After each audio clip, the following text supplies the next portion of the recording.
A lot of people have seen on the internet over the past couple of years. I know Dr. Sinclair has talked about it quite a bit about metformin and berberine. Do you feel that there's any benefit to that? There are a lot of reasons to believe that metformin or berberine could help with longevity. Several different studies, randomized controlled trials, short term, and I think some longer ones as well, looking at specifically the effects of metformin on helping to increase muscle mass. They've shown very clearly that metformin actually impairs muscle. I think it was in 2008.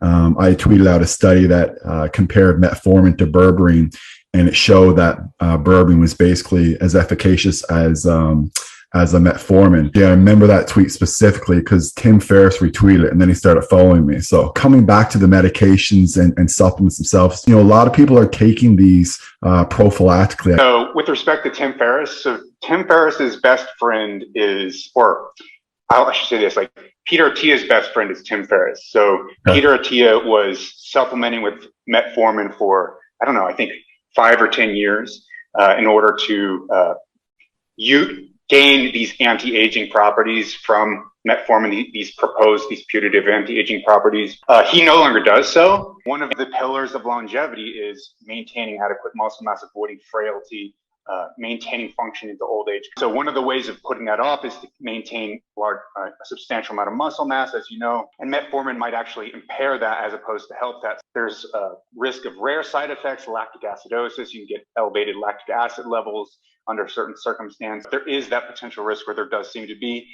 If you look at the mouse studies, there's the most rigorous mouse study. It's called the Intervention Testing Program. The National Institute of Aging runs it. They randomize hundreds of mice to different groups, whether to receive metformin over the course of the lifespan or not to receive it. They found no lifespan extension effects on mice. The likely thing that we can probably conclude about metformin at this point is that it impairs adaptation to exercise. It carries some additional risks, some of which can be life-threatening. If it has a life-extending effect, that effect is extremely small. We should focus mainly on people who have prediabetes and diabetes. They might have a significant lifespan extension effect. Say if you were someone who, say you had a hemoglobin A1C, and for people who are unaware, that's your measurement of blood glucose over 3 months, which is a really good test to get. Say if your hemoglobin A1C was 5.4, 5.5, so you're like kind of borderline pre-diabetic.